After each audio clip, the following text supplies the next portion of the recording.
तो जो कैंपस आपने कभी फ़ोटोज़ में, वीडियोज़ में देखा था, उस कैंपस में रियल में पढ़ने को मौका मिला है, तो उससे ज़्यादा अच्छा क्या हो सकता है, राइट? नीट यूजी एस्पिरेंट्स अभी जो तैयारी कर रहे हैं, आने वाले एग्ज़ाम्स की जो तैयारी कर रहे हैं, उसमें वो ऐसी क्या गलतियाँ ना दोहराएँ, जो उनको एग्ज़ाम में भारी पड़ सकती है। और फिर किसी ने आके बोल दिया पहले टेस्ट आप वो फिर एक मोमेंटम ब्रेक हो जाएगा तो वापस मोमेंटम में आने में बाकी है। तो मोटिवेशन रहता है, लास्ट में एग्जाम भी रहते हैं। मतलब नोट्स के भी शॉर्ट नोट्स बनाने, पर अगर हम पॉजिटिव के पीछे उस पर जाते हैं तो नेगेटिव वाले में फंस जाते बड़ी चीज़ पाने के लिए बहुत बड़ा सैक्रिफाइस करना पड़ता है। हैं। 10:30 बजे रात को मेरे एक खास टीचर का फ़ोन है। मैंने राजस्थान के टॉप मेडिकल एसएमएस कॉलेज के अंदर एडमिशन लेना बहुत लाखों स्टूडेंट्स का सपना होता तो माहौल था कंपटीशन का। वो अलग अलग कोचिंग, ये क्वेश्चन बैंक सॉल्व कर रहा है, वो पढ़ रहा है, उस कोचिंग से पढ़ रहा है, उसकी वीडियो देख रहा है। रूटीन को अपने रिजिड नहीं रखना है, फ्लेक्सिबल रखना है और टारगेट रियलिस्टिक रखना होता है। फ्रेंड सर्किल कैसी थी आपकी? को भी डर लगता था फिजिक्स से? एक जो टाइम टेबल बनाए वो डिसाइड करेगा कि सिलेक्शन होगा कि नहीं होगा। इस ट्रिक का आप ऐसे भी यूज कर सकते हो। पीयूष, सबसे बड़ी एडवाइस, सबसे इम्पोर्टेंट। हेलो स्टूडेंट्स, स्वागत है आपका नीट यूजी सक्सेस स्टोरी के न्यू यूट्यूब चैनल गेस्ट जो कि नीट यूजी क्रैक कर चुके हैं। तो आज हमारे पॉडकास्ट के अंदर जो गेस्ट हैं वो हैं फ्यूचर डॉक्टर दिव्यांश और डॉक्टर केशव। डॉक्टर दिव्यांश और डॉक्टर केशव से जानेंगे कि उन्होंने नीट यूजी को कैसे क्रैक किया, कौन कौन सी तैयारियां करी, उन्होंने कैसे मॉक टेस्ट दिए, कैसे उनकी पढ़ाई करी, सारी चीज़ें आज हम इस पॉडकास्ट के अंदर जानने वाले हैं। तो शुरुआत करते हैं डॉक्टर दिव्यांश से। तो डॉक्टर दिव्यांश, स्वागत है आपका पॉडकास्ट के अंदर। और डॉक्टर दिव्यांश, आप बताइए कि आपकी जो शुरुआत की जर्नी है, मतलब शुरू से बताइए कि आप कहाँ से बिलोंग करते हैं और आपकी स्टार्टिंग कैसे हुई थी? जी, मैं श्री गंगानगर से बिलोंग करता हूँ। तो वहीं से सभी स्कूलिंग वगैरह, फिर कोचिंग के लिए मैं कोटा भी गया था। तो कोटा कब गए थे, ट्वेल्थ के बाद? कोटा 11th। अच्छा, मतलब 11th में आपने फाउंडेशन करने की सोच ली थी? हाँ, 9th-10th में मैंने अपने होम टाउन में फाउंडेशन कोर्स किए। अच्छा, मतलब आपने 9th से स्टार्ट कर दिया था एक तरह से नीट यूजी की हाँ, प्रिपरेशन करना। पर एक आइडिया था कि इस आइडिया स्ट्रॉन्ग करना फादर से आया मेरे। अच्छा फादर धीरे-धीरे रोज़-रोज़ मेरे को थोड़ा-सा बायो में इंटरेस्ट जनरेट करते रहते थे। अच्छा, आपके पापा क्या करते हैं? फादर डेवलपमेंट ऑफिसर एलआईसी में, पर उन्होंने भी प्रिपरेशन की थी अपने टाइम में इसकी नीट यूजी की? नीट की। अच्छा, तो उनको भी इंटरेस्ट था। वो मेरे से डिस्कस करते रहते थे कि एज़ अ सब्जेक्ट के लिए उन्होंने अच्छा इंटरेस्ट जनरेट किया। ठीक। तो फिर पता चला कि अच्छा, कि अगर डॉक्टर बनना है तो नीट वाला हमें स्टेप क्रॉस करना पड़ेगा। तो फिर उसकी तैयारी 9th से एज़ अ फाउंडेशन को स्टार्ट। तो आपकी एक तरह से 9th क्लास से सोचना स्टार्ट कर दिया था कि मुझे नीट का एग्ज़ाम आगे देना है, उसके हिसाब से मुझे पढ़ाई स्टार्ट रखनी जी। है। ओके। और डॉक्टर केशव आपका? सर, मेरा किशनगढ़ से हूँ मैं, अजमेर डिस्ट्रिक्ट में पड़ता है। अजमेर से किशनगढ़। तो मेरी स्कूलिंग अजमेर से हुई है और कोचिंग भी मैंने अजमेर से ही की है, लोकल कोचिंग थी वहाँ से। और कोचिंग कब स्टार्ट करी थी आपने? सर 12th के बाद, मतलब 12th का अच्छा, 12th तक आप नॉर्मल स्कूलिंग के अंदर हुई? पूरी थी 12th तक। उसके बाद 12th तक आपने सोचा था कि मुझे आगे नीट करनी है? इतना दृढ़ निश्चय तो नहीं था सर कि नीट अच्छा, मतलब वो एक क्लियर विजन नहीं था? क्लियर विजन नहीं था। अच्छा, 12th के बाद जाके सोचा कि नीट करनी है। तो फिर आपने नीट की तैयारी के लिए कोचिंग कहाँ से करी? कोचिंग अजमेर में ही लोकल कोचिंग थी। अच्छा, अजमेर के अंदर से कोचिंग करी। तो डेली अप डाउन करते थे वहाँ से किशनगढ़ टू अजमेर, 28 किलोमीटर था अच्छा, 28 किलोमीटर आना जाना कोचिंग के लिए? जाना आने का। 2 घंटे का ट्रैवल रहता था डेली का। मतलब आपको एक तरह से इस चीज़ का मोटिवेशन कहाँ से आया कि मुझे डॉक्टर बनना है? मोटिवेशन ऐसे तो कोविड टाइम आया था, तो उसमें मैंने देखा था कि मतलब लाइक एक डॉक्टर की कितनी ज़रूरत एक होती है? पेशा है जिसमें बहुत ज़रूरत है उसकी। मतलब उस टाइम कोविड के टाइम ने आपको मोटिवेट किया डॉक्टर बनने के लिए। और बाकी घर वालों का भी अच्छा खासा सपोर्ट था उसमें ही। और डॉक्टर दिव्यांश, आपको मोटिवेशन कहाँ से आया? सर वही इंटरेस्ट जनरेट। और the self interest of father का जो एक वो था, पॉजिटिव फीडबैक आप लोगों की? बाकी मेरे मौसा जी भी डॉक्टर हैं, तो उनसे वो भी कभी-कभी आते थे, तो लगता था कि उनका जो ड्रेसिंग सेंस होता है इंस्पायरिंग रहता है। हाँ, उनकी पर्सनैलिटी ने आपको इंस्पायर किया कि अलग दिखती है। इन फ्यूचर मैं भी इस पर्सनैलिटी का इंसान बन गई। ओके। तो जैसे आप लोगों ने अब स्टार्ट कर दी है कोचिंग, और आपने जैसे 12th के बाद कर दी, आपने प्रॉपर तरीके से 11th से कर दी, ठीक है? तो आप लोगों ने जब स्टार्ट करी कोचिंग, तो जो माहौल एक चेंज होता है, क्योंकि स्कूलिंग का माहौल अलग होता है। स्कूल में अपना फोकस सिर्फ इतना सा होता है कि अपन को जाना है और घर पे आना है, जो होमवर्क दिया वो करना है। जबकि अगर किसी फाउंडेशन कर रहे हैं अपन किसी एग्ज़ाम का, तो उसका एक अलग ही तरीका होता है। मेन फोकस होता है एमसीक्यू सॉल्व करना, कंसेप्ट बिल्ड करने, राइट? यस।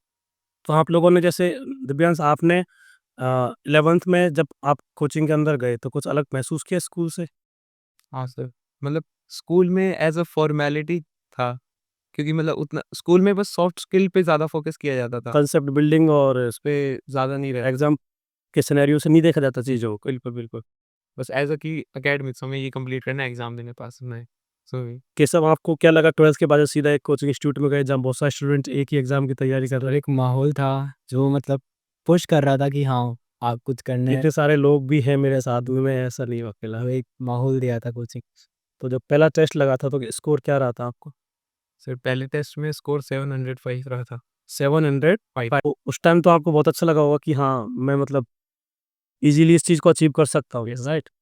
और फिर किसी ने आके बोल दिया पहले टेस्ट आसान आता है। क्योंकि उसमें यूनिट ही बहुत कम आती है ना? शुरू के जो भी 2-4 यूनिट होती है अपनी तीनों सब्जेक्ट्स की वो। और आपका क्या स्कोर रहा? सर 650 सर नॉर्मल था मेरा। धीरे-धीरे बढ़ना स्टार्ट हुआ। स्टार्टिंग में एवरेज स्टूडेंट जैसा। अच्छा, तो मतलब एक तरह से अगर इनिशियल स्कोर को लिया जाए, जो भी जैसे नीट यूजी एस्पिरेंट इस चीज़ को देख रहे हैं, उनको ये चीज़ बताई जाए कि इनिशियल स्टेज के अंदर जो भी स्कोर रहता है, वहाँ से एक मोटिवेशन मिलता है। Yes right? वो मोटिवेशन अपन को सेकंड टेस्ट की तैयारी के लिए मोटिवेट करता है। यस, अगर फर्स्ट टेस्ट में ही अपने कम आ जाएँ, तो सेकंड टेस्ट के लिए अपन थोड़ा-सा वो करते हैं कि एक साथ ही कर लेंगे रिवीजन। तो एक तरफ एक चीज़ तो ये है कि आपका शुरू से ही चीज़ें स्टार्ट करनी है। जब आपने एक बार फ़ोकस क्लियर कर लिया कि भाई मुझे नीट की तैयारी करनी है, चाहे 11th से हो, चाहे 12th के बाद, तो जो भी मॉक टेस्ट है मतलब वो एकदम से फुल फ़ोकस्ड अपन को देना है, राइट? अब ये बताइए कि जब आप पढ़ाई कर रहे थे तो बीच में कभी ऐसा हुआ कि अपन मॉक टेस्ट दे रहे हैं, स्टडी कर रहे हैं, कोचिंग जा रहे हैं, सब चीज़ चल रही है, लेकिन बीच में कभी बोरियत महसूस हुई या फिर थोड़ा डिमोटिवेट फ़ील किया? बिल्कुल से कौन से टाइम पे? Around mid of the year जब आधा सिलेबस कंप्लीट हो जाता है। शुरुआत में तो मोटिवेशन रहता है, लास्ट में एग्ज़ाम्स रहते हैं, फाइनल वाले जो सिलेबस ऑलमोस्ट कंप्लीट हो चुका था। पर मिड ऑफ द ईयर में ऐसा लगता है कि ये साइकिल रिपीट होई जा रही है। हम सुबह उठते हैं, पढ़ते हैं, खाते हैं, कोचिंग जाते हैं, वापस सो जाते हैं। तो ये साइकिल रिपीट होती रहती है, तो थोड़ा मोनोटोनस हो जाता है। अच्छा, मतलब मिड ऑफ द ईयर आपको हल्का-सा डिमोटिवेशन फ़ील होता है, फटीग फ़ील होता है कि थक चुके हैं हल्का-सा, हाँ?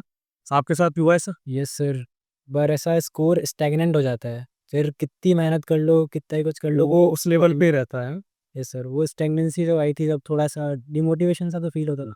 बट हाँ, बट छोड़ा नहीं, कहने का मतलब ये है कि छोड़ा नहीं। बीच में जो हल्का-सा मिला वो उसके ये मतलब ये नहीं कि आपने आगे प्रेफ़रेंस छोड़ा, राइट? लाइक फेस तो मैं आप सब लोगों से ये बताना चाहता हूँ जैसे डॉक्टर दिव्यांश और डॉक्टर केशव ने बीच में जब अ, अपन पूरी स्टडी करते हैं, जब स्टार्टिंग करते हैं, उस टाइम से लेके लास्ट एग्ज़ाम तक, ऐसा नहीं है कि शुरू में जो अपना मोटिवेशन है, जो जोश है, वो कंटिन्यूअसली लास्ट तक बना रहे। Yes, because we are human being, right? बीच में थकान होगी, मेंटली भी होगी, फिज़िकली भी होगी। तो इसका मतलब ये नहीं कि अगर आपको ऐसा लगता है बीच में कि यार वो टॉपर्स या फिर जो सिलेक्शन होता है उन लोगों का वो कंटिन्यूअस पढ़ते हैं या फिर वो 12 मंथ की एक ही मोटिवेशन लेवल में रहते हैं, ऐसा नहीं है। क्यों ऐसा नहीं है? क्योंकि थकान इंसान को होती है और वो भी इंसान है। तो आपको अगर बीच में ऐसा लग रहा है कि हम बीच में हल्का-सा फटीग हो जाते हैं, हल्का-सा डिमोटिवेट हो जाते हैं, तो डोंट वरी। आप बस अपनी चीज़ों को कंसिस्टेंसी रखिए, राइट? आपकी पढ़ाई को, मॉक टेस्ट देने को, इनको कंसिस्टेंट रखिए। अपने आप वो चीज़ अपने पॉज़िटिव वे में आ जाएगी। आप लोगों का जब एग्ज़ाम लगने वाला था, ठीक है? मान के चलो कि 1 महीना पहले आप लोगों की प्रिपरेशन जो है, उसकी स्ट्रैटेजी कुछ एक्स्ट्रा हो जाती थी? एक्स्ट्रा आवर बढ़ा लेते हैं आप लोग पढ़ाई के अंदर या फिर वो ही था जो नॉर्मली अपना पूरा साल का रूटीन था? आप बताइए। सर ये जो एग्ज़ाम वाला टाइम है 1 महीने पहले तक, यहाँ तक सिलेबस तो सबका हो चुका होता है कंप्लीट। अब ये वो टाइम आता है पॉलिशिंग करने का, कि जो भी हमारे कॉन्सेप्ट्स अभी भी गलत हो रहे हैं, कि ऑब्वियसली हमने सारी चीज़ें, सारे क्वेश्चंस अटेम्प्ट देख ही रखे होंगे, कि जो हमारा पूरा जर्नी होता है काफ़ी लंबा होता है तो सा उसमें हर क्वेश्चन से सामना हो ही जाता है। पर अभी भी अगर कोई चीज़ गलत हो रही है, तो इसका मतलब उसपे ख़ास तौर पर वो एग्ज़ाम में ना जाए, तो उसका हमें काफ़ी उसको स्ट्रेंथन करना पड़ता है। मतलब पहले तो ये कि आप सारे मॉक टेस्ट को ऑनेस्टी के साथ दो, ईमानदारी के साथ दो, राइट? ये नहीं कि इसके ऊपर क्या है पेपर ले आए, घर पे लगा लिया। अटेंड करो उस मॉक टेस्ट को, राइट? उसके बाद में प्रॉपर पूरे ईयर तक उन मॉक टेस्ट को रखो। आप लोगों ने सोशल मीडिया का यूज़ किया था या नहीं किया था अपनी प्रिपरेशन जर्नी के थ्रू? सर सोशल मीडिया वैसे दूर ही रहे थे, क्योंकि चाहे पॉजिटिव हम कहते हैं कि पॉजिटिव एस्पेक्ट भी होते हैं, नेगेटिव भी होते हैं, बिल्कुल, पर अगर हम पॉजिटिव के पीछे उस पर जाते हैं तो नेगेटिव वाले में फँस जाते हैं। क्योंकि वहाँ तो बहुत सारा कंटेंट है। बिल्कुल, आप देखने कुछ जाओगे, कुछ देखने लग जाओगे। तो मतलब सोशल मीडिया से दूरी बनाए रखी इंडर से दूरी बनाए रखी। आपने? और सर सोशल मीडिया बिल्कुल छोड़ दिया था। तो फ़ोन कौन-सा यूज़ करते थे? कीपैड? नहीं सर, फ़ोन टच स्क्रीन था, पर सारे अकाउंट्स ही एक्टिव है। मतलब कहने का मतलब है कि सोशल मीडिया पे एक्टिव नहीं थी, ये नहीं कि इंस्टा पे एक्टिव हैं और फेसबुक पे एक्टिव हैं, बाकी सोशल मीडिया पे पूरा फोकस्ड था, राइट? यस। और मैं आपको बता दूं कि दोनों ही एसएमएस मेडिकल कॉलेज के अंदर आज स्टूडेंट्स हैं, फर्स्ट ईयर एमबीबीएस स्टूडेंट्स हैं। तो उन्होंने राजस्थान के टॉप मेडिकल कॉलेज के अंदर अपनी सीट हासिल करी है। आपको इनसे ये भी जानने को मिलेगा कि इन्होंने एक जर्नी, जैसे कि डॉक्टर केशव जो हैं, वो काफ़ी दूर से ट्रैवल करते थे अपनी कोचिंग के लिए, राइट? तो एक ये भी होता है कि जब अपना कोई ड्रीम होता है जिसको अचीव करना होता है, फिर डिस्टेंस मायने नहीं रखती और टाइम मायने नहीं रखता कि कितना टाइम लगेगा वहाँ तक पहुँचने के लिए और कितनी डिस्टेंस कवर करनी है। तो अगर आपको अपना ड्रीम अचीव करना है तो बाकी सब चीज़ों को ब्लर कर दीजिए, सिर्फ अपने गोल पे फोकस रखिए। जो भी आपकी आपकी ड्रीम रैंक है या आपका जो ड्रीम कॉलेज है, उस पे फोकस रखिए कि ये मुझे अचीव करना है, राइट? तो अब मैं डॉक्टर दिव्या से आपसे जानना चाहूँगा कि नीट यूजी एस्पिरेंट्स अभी जो तैयारी कर रहे हैं, आने वाले एग्ज़ाम्स की जो तैयारी कर रहे हैं, उसमें वो ऐसी क्या गलतियाँ ना दोहराएँ, जो उनको एग्ज़ाम में भारी पड़ सकती है? कई बार ऐसा होता है कि उस टाइम सब कुछ सही चल रहा होता है, लास्ट में जाकर हल्के से फटीक हो जाते हैं, और क्योंकि अगर एग्ज़ाम मान के चलो 12th मंथ का जो पूरा वो है, 12th मंथ की तैयारी है, 11th मंथ तक कोई बच्चा बहुत टॉप कर रहा है ना? अपने मॉक टेस्ट में बहुत अच्छा टॉप कर रहा है, कई बार ओवर कॉन्फिडेंस भी आ जाता है, लास्ट के मॉक टेस्ट नहीं देता है, इस चक्कर में, क्योंकि 11th मंथ से या 10th मंथ से मैं टॉपर हूँ, ठीक है? तो क्या ऐसी चीज़ें हैं जिनको कि क्या ऐसी गलतियाँ जिनको नहीं करना चाहिए एक नीट यूजी एस्पिरेंट को, अगर उनको अच्छी रैंक हासिल करनी है तो? तो सर ऐसे है कि सबसे बड़ी दिक्कत आती है कि हमें तो कोई अगर हमारे साथ कोई दिक्कत हो रही होती है, कोई प्रॉब्लम चल रही होती है, तो उसका पता ही नहीं लग पाता। तो उस चक्कर में काफ़ी टाइम वेस्ट हो जाता है। तो ये जो जर्नी है, ये उन्हीं चीज़ों को ढूँढने के लिए है कि हम खुद को कैसे बेहतर करें। तो मैं तो यही कहूँगा कि आप अगर आपके मार्क्स अच्छे भी आ रहे हैं, खराब भी आ रहे हैं, कोई बात नहीं, आप इस पे फ़ोकस कीजिए कि क्या मैं बेहतर हो रहा हूँ। तो मतलब इस तरह से डिमोटिवेट नहीं होना है। एक मॉक टेस्ट में आपका जो जनरल स्कूल चल रहा है हमेशा से, उससे कम आ गए तो इसका मतलब ये नहीं है कि आप ये सोच रहे हो कि यार मेरा सिलेक्शन तो होगा ही नहीं, राइट? और अगर आपकी उम्मीदों से ज़्यादा मार्क्स आ गए तो ये भी नहीं सोचना है कि यार मैं तो टॉप कर जाऊँगा। मतलब कंसिस्टेंसी बना के रखनी है, चाहे आपका मार्क्स का सिनेरियो कुछ भी रहा हो।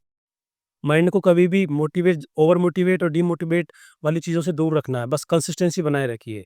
और डॉक्टर केशव, आप बताइए कि नीट में मेन गेम तो रिवीजन का था एंड रिवीजन का, लास्ट टाइम पे रिवीजन इम्पोर्टेंट है, इम्पोर्टेंट होता है। अगर वो नहीं करते तो बहुत बहुत प्रॉब्लम आती है सर, वो क्वेश्चंस फिर एंड में टाइम टाइम टेकिंग हो जाता है वो पेपर फिर।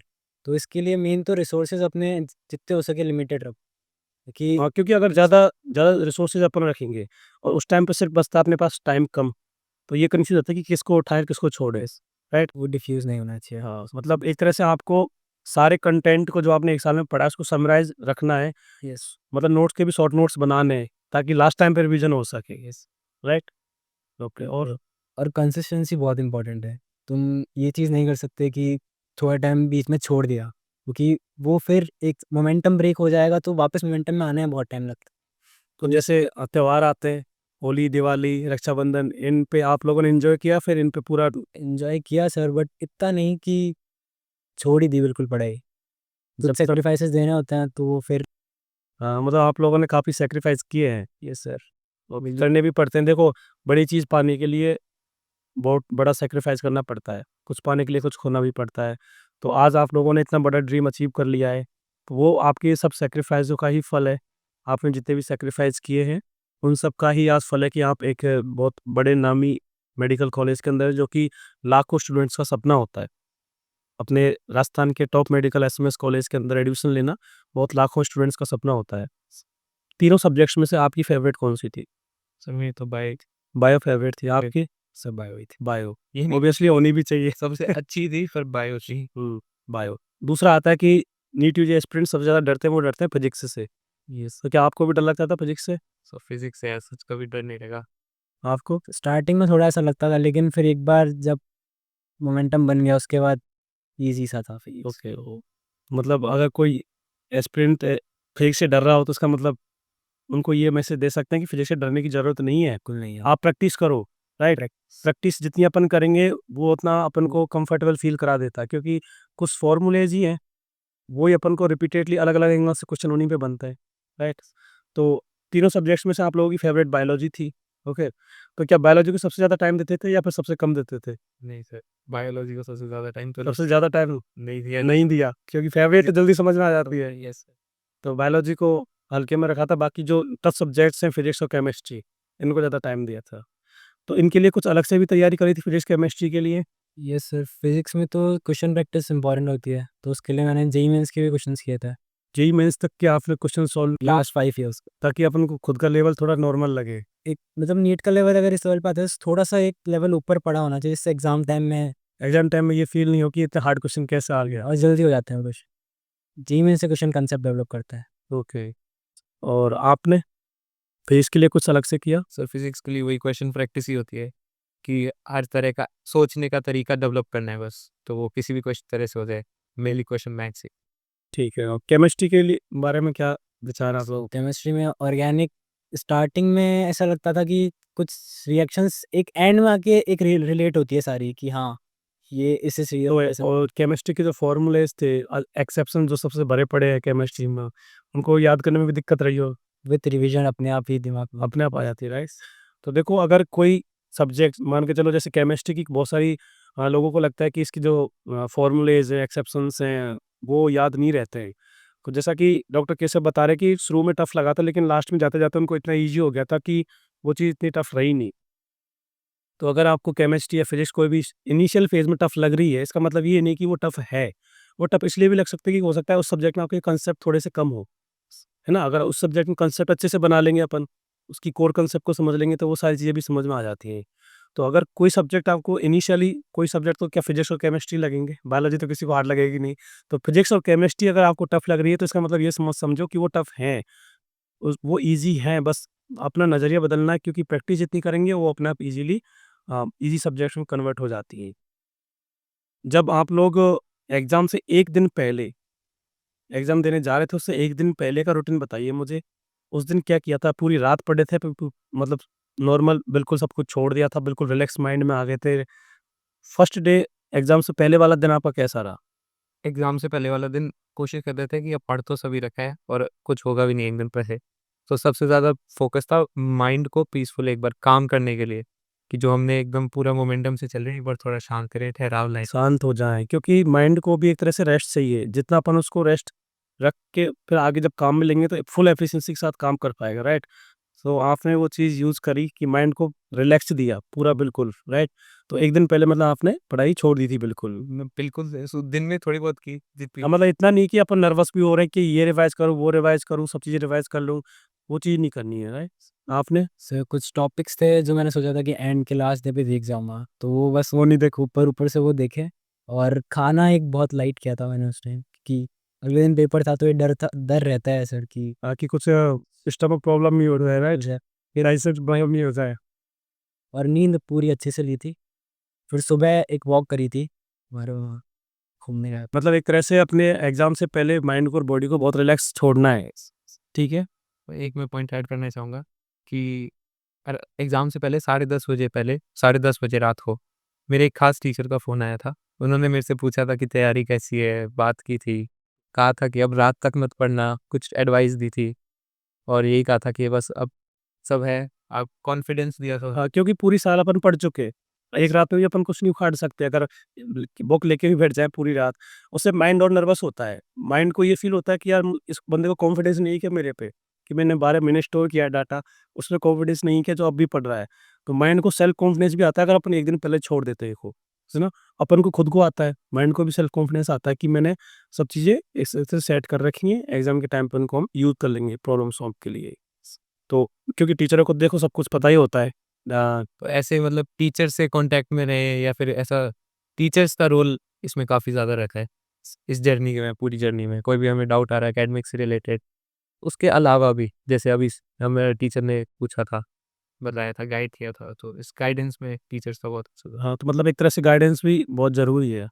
तो डॉक्टर दिव्यांश, आप बताइए कि आपकी जर्नी के अंदर आप गाइडेंस किससे लेते थे? पढ़ाई के लिए, रिवीजन के लिए, या फिर अगर प्रॉब्लम आ गई तो उसको सॉल्व करने के लिए आपके लिए गाइडेंस देने वाला कौन था? फिर शुरुआती स्टेज में फादर गाइड रहे, जहाँ तक उनसे गाइड हुआ, फिर उसके बाद एकेडमिक से रिलेटेड बातें आ जाती है, वो टीचर्स। मतलब टीचरों से आप टीचर से फ्रेंडली थे, उनसे जो भी चीज़ है, दिक्कत है, वो बात आपने रख दी थी। राइट। तो ऐसे घबराने की ज़रूरत नहीं है क्योंकि वो टीचर्स ही आपको गाइड करेंगे एकेडमिकली। तो कोई अच्छा कोई सब्जेक्ट किसी दोस्त का स्ट्रांग है, उनसे भी पूछ सकते हैं। फ्रेंड सर्किल कैसी थी आपकी? बस काफ़ी स्मॉल थी, छोटी थी। छोटी थी, पर जो जितने भी थे सब अच्छे थे, राइट? आपके? सर फादर का रोल मेन था। उन्होंने मतलब एकेडमिक्स में तो इतना नहीं था, बट एज़ ए माइंड को कैसे डिमोटिवेशन से, एंग्ज़ायटी, उन सब से बहुत था। तो आपके फादर ने बहुत आपको गाइड किया है, राइट, पूरी जर्नी के अंदर। और टीचर्स का तो था ही, वो भी टाइम टू टाइम। और लास्ट के 3 महीनों में मुझे कोचिंग में रुकाया था, मतलब कोचिंग वालों ने कोचिंग में ही रोका था। अच्छा, मतलब घर से घर से सीधा पूरा वहीं पे रुकने लग गए थे। और भी बच्चे थे, जो जिनका अच्छे कर रहे थे वो, उनके साथ ही। तो साथ में जब हम थे 24/7, तो एक तो माहौल था कॉम्पिटिशन का, और एक हेल्दी एनवायरनमेंट था कि हँसी-मज़ाक भी चल रहा है, साथ में खा रहे हैं कुछ ऐसे। तो उसमें तो लाइट माहौल हो गया और एक पॉजिटिव सर्किल भी मिल गया। पढ़ाई उसमें बहुत अच्छी हुई थी लास्ट के 3। तो सिर्फ़ आपको ही चुना था? और भी बच्चे थे मतलब उनको जिनको लग रहा था कि ये जो बच्चे पोटेंशियल थे। कुछ अच्छा कर सकते हैं, राइट? उनको उन्होंने स्पेशल एनवायरनमेंट दे दिया था। यस। ओके। तो कहने का मतलब है कि लास्ट के 1 मंथ के अंदर अपन को बहुत लाइटली रहना होता है और एक ना एक अपन को ऐसा कैंडिडेट चाहिए होता है जो अपन को गाइडेंस देता रहे, अपन को गाइड करता रहे। ओ डॉक्टर दिव्यांश, आप बताइए कि अगर कुछ एडवाइस देना चाहो आप नीट यूजी एस्पिरेंट को, तो क्या एक एडवाइस दोगे? सबसे बड़ी एडवाइस, सबसे इम्पोर्टेंट, सेल्फ डाउट मत करना। कॉन्फिडेंस रखना अपने आप में। आप जो चीज़ पढ़ रहे हो, जहाँ से पढ़ रहे हो, कहीं से भी पढ़ो, कॉन्फिडेंस होना चाहिए। कॉन्फिडेंस अगर सेल्फ डाउट हो गया ना, तो कहीं न कहीं आपकी जो तैयारी है, वो खराब हो जाएगी। अ, जितनी आप जो आप अचीव कर सकते थे, वो नहीं कर पाओगे। खाली मतलब सेल्फ डाउट अपन को बिल्कुल ही रखना है। नहीं रखना है, कॉन्फिडेंस रखो कि हाँ, जो मैं कर रहा हूँ, वो सही है। कई बार होता है ना, हम दूसरों को देख के हाँ, कई बार होता है भाई, अपना मॉक टेस्ट में इतने नंबर आए, पास वाले के ज़्यादा आ गए, उसमें भी डाउट करने लगता है कि यार मैं भी तो इसके बराबर ही पढ़ रहा था, मैं भी तो हार्ड वर्क कर रहा हूँ। तो उसका मतलब है कि किसी भी पॉइंट पे जाके खुद को ये क्वेश्चन नहीं करना है कि नहीं यार, मैं इतना नहीं हूँ जितना साइड वाला है। और जो हम स्टडी मटेरियल कर रहे हैं कि साथ खुद एक पढ़ रहे होते हैं, साथ वाले को देखते हैं 10 अलग तरह। वो अलग-अलग ऑथर्स की बुक लेके बैठा है। बिल्कुल, वो अलग अलग कोचिंग, ये क्वेश्चन बैंक सॉल्व कर रहा है, वो पढ़ रहा है, उस कोचिंग से पढ़ रहा है, उसकी वीडियो देख रहा है। तो ऐसा नहीं करना है। वो भी नहीं, हमें हमें हमें चीज़ आनी चाहिए। मतलब दूसरे को देख के डिस्टर्ब नहीं होना है। अपना एक रास्ता चुन लीजिए कि भाई मुझे ये ऑथर्स हैं या फिर ये बुक है या फिर ये कोचिंग के नोट्स हैं, ये पढ़ने हैं, तो पूरी साल उन्हीं पे फ़ोकस्ड रहिए, राइट? ये नहीं कि अगर कोई अपना दोस्त कुछ और पढ़ रहा है, उसका एक क्वेश्चन मॉक टेस्ट में आ गया, तो इसका मतलब ये नहीं कि उसको अपन प्रेफ़र करने लग जाएँ, राइट? जो भी आपने एक बार पकड़ लिया, उस पे ही पूरी साल फ़ोकस्ड रहिए, उस सिलेबस पे, उस सोर्स पे, राइट?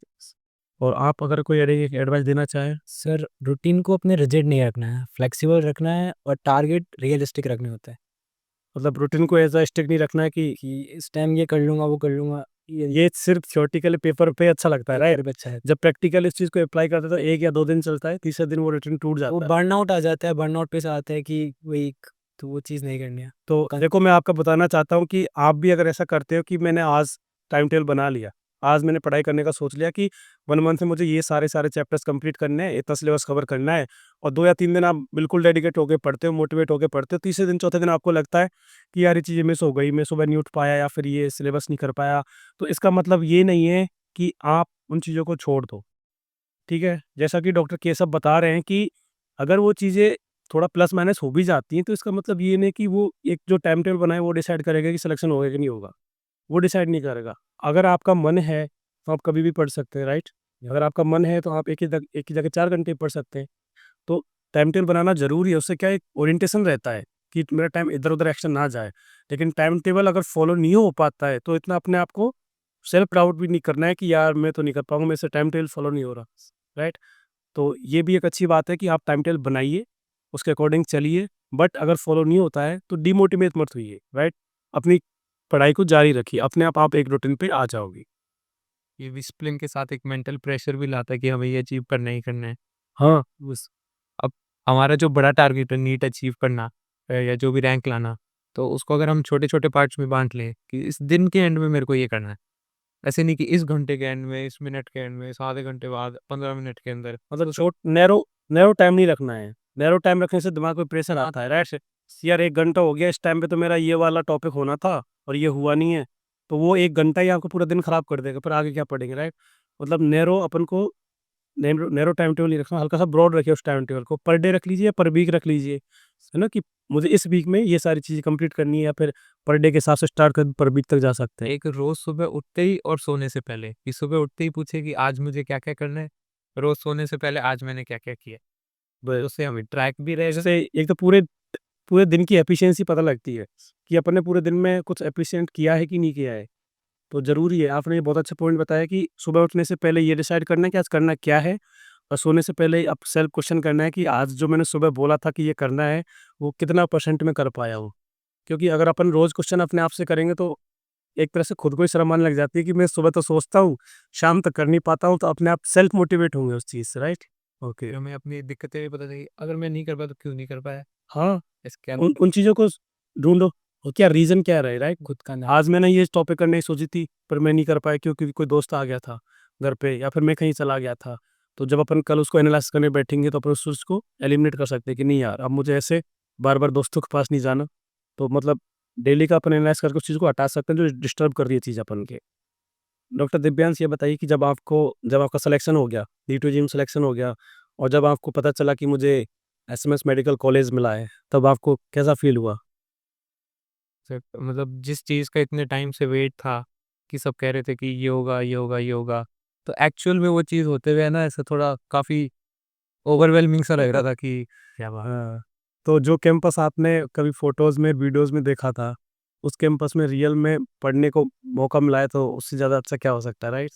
तो आप जब फर्स्ट टाइम कॉलेज गए थे उसके काउंसलिंग के लिए, तो पेरेंट्स भी साथ आए होंगे? बिल्कुल भी, फादर साथ गए थे। हाँ, देखो एक बहुत बड़ी बात होती है, पेरेंट्स का भी सपना सच होता है और आपका खुद का भी सपना सच होता है। डॉक्टर कैसा, आप बताइए आपको कैसा लगा? ओवरवेलमिंग फीलिंग थी। बहुत ऐसा वर्थ इट लग रहा था कि हाँ, जो मेहनत करी है, फाइनली उसका रिज़ल्ट मिल रहा है, फल मिल रहा है।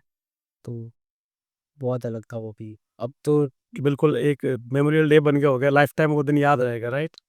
तो जो सपना इन्होंने अपना साकार किया है, आप भी उस सपने को साकार कर सकते हो। आज आप जहाँ भी तैयारी कर रहे हैं, जिस भी फ़ेज़ में हैं, कुछ दिन पहले ये भी उसी फ़ेज़ में थे, वही तैयारी कर रहे थे। आज इन्होंने अपनी एग्ज़ाम्स को क्लियर कर लिया है और एक अच्छे कॉलेज के अंदर एडमिशन ले लिया है। तो मैं आपको ये दिखाना चाहता हूँ कि अगर आपने डेडिकेशन से, मोटिवेशन से और कंसिस्टेंसी के साथ अपनी तैयारी को जारी रखा, तो इन फ्यूचर आप भी एक अपने ड्रीम कॉलेज के अंदर होंगे। तो कभी भी डिमोटिवेट मत होइए, कभी भी ये मत सोचिए कि मेरी रैंक कम आ रही है तो मैं शायद नहीं कर पाऊँगा, बस उस चीज़ को कंटिन्यूअस रखिए। तो डॉक्टर दिव्यांश ये बताइए कि आपने कुछ मेमोरी ट्रिक्स या फिर कुछ ट्रिक्स का यूज़ किया है इतने सारे सिलेबस को कवर अप करने के लिए, मेमोराइज़ करने के लिए? थैंक यू सर, आपने ये सवाल पूछा, क्योंकि ये काफ़ी दिक्कत आती है कि इतना सारा सिलेबस है, बार-बार रिवाइज़ भी करना है, बार-बार पढ़ना है। सिलेबस तो बहुत है ही, पर बार-बार पढ़ना है। तो आप ये जैसे कुछ भी आपको याद नहीं हो रहा, वो किसी को भी अपने दोस्त को बता दो, या फिर किसी से अच्छी बात होती है तो उनको बता दो, या पेरेंट्स को ही ऐसे ही बता दो, तो समझाने के रूप में। चाहे उनके समझ में आए, चाहे उन्हें आए ना आए, उनको बिकॉज़ आपने वो चीज़ बोली है, तो आप खुद भी सुनोगे उसको और फिर वो मोमेंट याद रहेगा, उस टाइम पे मैंने अगले बंदे को ये बोला था। हाँ, तो अगर आपका कहना है कि कोई ट्रिक चीज़ ऐसी है जो याद नहीं हो रही है, तो किसी दूसरे इंसान को उसे बता दो। फिर वो जब भी दोबारा दिखेंगे तो फिर वो चीज़ याद आ जाएगी कि मैंने इसको तो ये बताया था। अच्छा, वो दिमाग ऑटो रिवाइज़ हो जाती है, राइट? तो रिवाइज़ हो जाती है, दिमाग में वो बातें घूमती रहती है। अच्छा, तो डॉक्टर दिव्यांश ने एक बहुत ही कमाल की ट्रिक यूज़ करी थी अपनी प्रिपरेशन में, कि जो भी चीज़ इनको लगती थी कि ये थोड़ी टफ़ है, मुझे याद नहीं रहेगी, ये कोई भी फ़ॉर्मूला है और कोई भी कांसेप्ट डिफ़िकल्ट है, मुझे इन फ्यूचर 1 वीक, 2 वीक में इसको भूल जाऊँगा, स्लिप हो जाएगा माइंड से। तो ये क्या करते थे, उस चीज़ को अपने किसी पास वाले बंदे को, अपने फैमिली मेंबर को बता देते। उससे इनको खुद को जब भी वो इंसान दिखता या फिर बात होती, तो वो चीज़ रिकॉल होती थी। और ये एक ऑटो रिवीजन का सबसे बेस्ट एग्जांपल इन्होंने दिया है। सेल्फ नोट्स अपन जब बनाते हैं, तो सेल्फ नोट्स कई बार ऐसा होता है कि पेज देख के पता लग जाता है कि इसमें कंटेंट क्या है, राइट? भले ही वो पेज आप एक बार देख लो 5 सेकंड के लिए, आँखें बंद कर लो, माइंड ऑटोमैटिक बोलता है कि इस पेज में ये सारी चीज़ें हैं। तो क्योंकि अपन ने सेल्फ बनाया है, वो आपने लिखा है, पता है, तो इस ट्रिक का आप ऐसे भी यूज़ कर सकते हो कि जब आपका पूरा सिलेबस कंप्लीट हो जाए, राइट? उस टाइम पे अपन जब लास्ट मोमेंट पे रिवीजन कर रहे होते हैं, उस टाइम पे अपन आँख बंद करके भी अपन एक पेज खोला, हल्का-सा देखा, 5 सेकंड आँख बंद कर ली, खुद से सोचा कि इस पेज में मैंने लिखा क्या था? क्या-क्या चीज़ें थी? मतलब खुद से पूछना, खुद ही को जवाब देना। फिर उस पे, क्योंकि बुक सामने ही है, जब नहीं आएगा तो देख लेंगे।